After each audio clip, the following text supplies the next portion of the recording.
I'm going to talk about telling stories and about digital literacies and open practices, and also about a few approaches that I think really embed these into the student experience. I'll include a comprehensive list of materials to support what I'm saying in an accompanying blog post.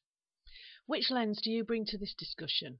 Do you take a narrow focus or a wider angle? I think it's important to acknowledge that there's a rich history that has contributed to, and to a large extent shaped, the quite disjointed way we support student literacies in our educational institutions. There are a number of descriptions we've used in the past to describe the kinds of capabilities that are now encompassed by the term digital literacies. I've been arguing about terminology in this field for 20 years, and the jury is still out. We started with library skills and research skills, ICT skills, information literacy. E-literacy came along to try and bring some things together. We've also have academic literacies, professional literacies, media literacies. One of the reasons for these different views is that within educational institutions there are several different groups that own these various literacies, each bringing their own traditions, theories and approaches. So, for example, we have IT support teams focusing on tools and institutional systems. We might have librarians supporting information and research literacies. We have teachers supporting academic and subject discipline literacies. Educational developers support researchers and staff literacies. Career staff support employability skills. Who owns the literacies? Which ones do you support? How do they overlap? Which hat or hats do you wear? And how is it affected by current drivers and agendas, such as employability, the need to ensure efficiencies, the notion of graduateness, the provision of a flexible curricula for diverse student groups? Think about this within your own institution. Do they connect? And if not, should they? This is a real challenge with so many different frameworks shaping how these groups incorporate literacies and impact on how students experience both their curriculum and support services. The frameworks can be incompatible and compete with each other. They certainly don't result in coherent approaches across an institution. I'm listing just a few examples from many here: the 7 pillars of information literacy, the European and UK charters for media literacy, iCurriculum, and the QAA frameworks and benchmarks. For students to engage, I would argue that support for literacies needs to be embedded, and by that I mean linked to their curricula and their assessment, embedded in a holistic way. Developing institutional frameworks can help to overcome the disparate experience that students might get, and the process of going through this can help highlight gaps and duplication in provision. The new GISC Developing Digital Literacies programme is focusing on the development of coherent, inclusive and holistic institutional strategies and organisational approaches for developing literacies for all staff and students in UK further and higher education. It's good to see staff included in there. How confident are you about your own literacies? We all cross boundaries between learner and teacher in a world of global, open, social networking and personally owned technologies. We're increasingly sharing our own content, gathering in collective knowledge, and sometimes collaborating to produce new content. How does this contrast with our closed institutional systems? Is there more value in teaching students to use our institutional technologies and resources? Or should we be enabling them to utilise a range of open technologies and content as appropriate for their learning and wider needs? Perhaps it's a question of balance. On a personal level, I've been involved in this world for many years now, starting with IT training in the NHS, moving through to using technologies to support distance learning students with information literacies at the University of Leicester. One of the most interesting experiences was when I worked at Strathclyde University on the Did It project. This involved embedding a range of literacies into an undergraduate product design engineering module and redesigning several modules for the first 2 years to develop a staged and integrated approach to their digital literacies. One of the most rewarding aspects was that by the end of the project, the engineering academics were referring to design literacies. This term became meaningful to them and their students, but included a lot of what we might expect to see as digital literacies, such as IPR and ownership, critical evaluation of resources, communicating through social technologies, finding, creating and sharing content, reflective learning. In other words, authentic learning experiences. This experience of embedding digital literacies within the subject curricula is, I think, the most powerful way of engaging students. They don't see it as an add-on because it is incorporated into existing learning outcomes, activities and assessments. One model to enhance digital literacies that I've recent experience of has been really inspiring to me on a personal level as well as professionally. I recently took part in an open online course. Some of you may have heard of it or seen it referred to on Twitter as DS106, which is about digital storytelling. I decided to join it as one of the open students because of my involvement in the JISC UK OER programme and because I home educate my 14-year-old son. It seemed to be a great opportunity for us both to learn together. In the end, my partner also joined in and we had a family experience of the course. The course was developed by Jim Groom and Martha Burtis at the University of Mary Washington in the United States, a liberal arts university in Fredericksburg, Virginia.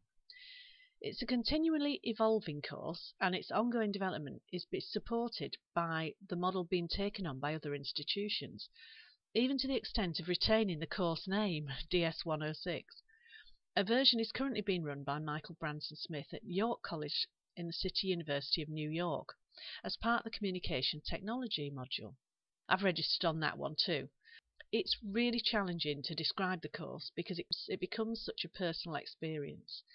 Each recent iteration has a narrative that helps to engage students and focus activities. Course participants include registered students taking the course at University of Mary Washington for credit and the open students from around the world. There were two things that struck me as interesting right from the start. Some participants had done the previous version of the course and were still participating, just like I do now. It was a 5-week intense experience that I refused to let go.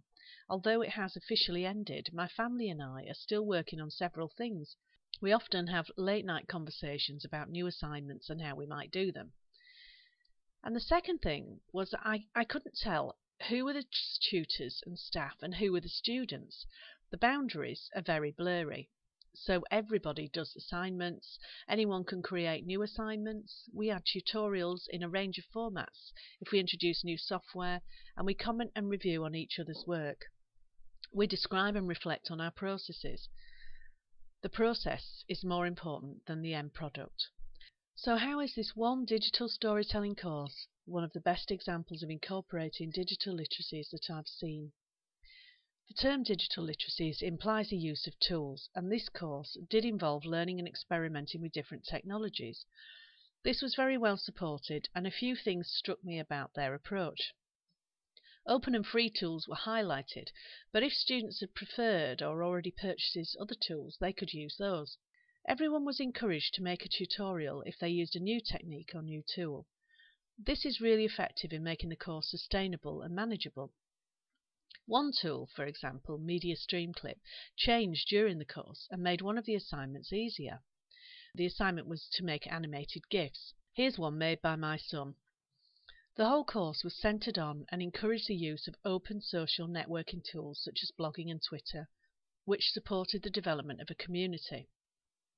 The use of radio and internet TV added a sense of presence and gave some coherence to the course structure. Much more important than the tools for me was the value of exploring our own and others' digital identities. This is an animated GIF that I made as part of the course. It's Norma Desmond from the film Sunset Boulevard. I made this because one of my online identities is Norma Desmond. I'm Norma on Flickr. This has become such an important identity that people do call me Norma, and I love it when that happens. Even when I met my online Flickr pals at a face-to-face meet, they called me Norma. Managing digital identities is an important literacy. I think that offering students an opportunity to explore their online identities at a time when they're open to learning, reflecting on their experience, and perhaps looking to the future is really important. Getting feedback from other students is critical here too. How people respond to your persona, whether very like your offline self or completely different, can help people consider the impact of using different media to present and represent themselves. Some of the assignments can be very revealing in a personal sense. See, for example, this exquisite corpse. What is also interesting about this assignment is that it was added during the course by a student, so students get to pick from a range or make a new one. Another very interesting idea that supports sustainability, but more importantly allows choice and creativity from students. Digital storytelling is another really important aspect of digital literacies. How do you use the various media available to you to tell your story? It might be a real story, a work report, a student essay, a work of fiction or poetry. It might be totally visual or just audio or a mashup. I really love this as a way to embed digital literacies. Some final student reflections revealed sophisticated understanding of how this could be used in their future life and careers. As a sustainable model, I do think it has several key elements that we know impact on sustainability. The first is the sense of community, which is incredibly strong, with an ever-expanding set of people who will then go on to support others taking the course.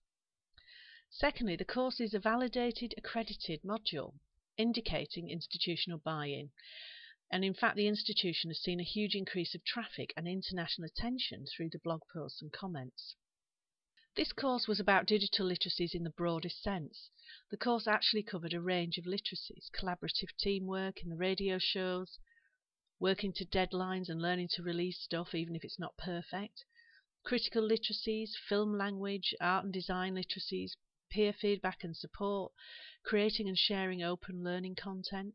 Producing a radio show with my family not only allowed me to explore aspects of storytelling, script writing, sound recording, editing and publishing with my son, but made us all laugh together every evening over a week. I will provide links to further information, but you really should hear Jim Groom talk about it.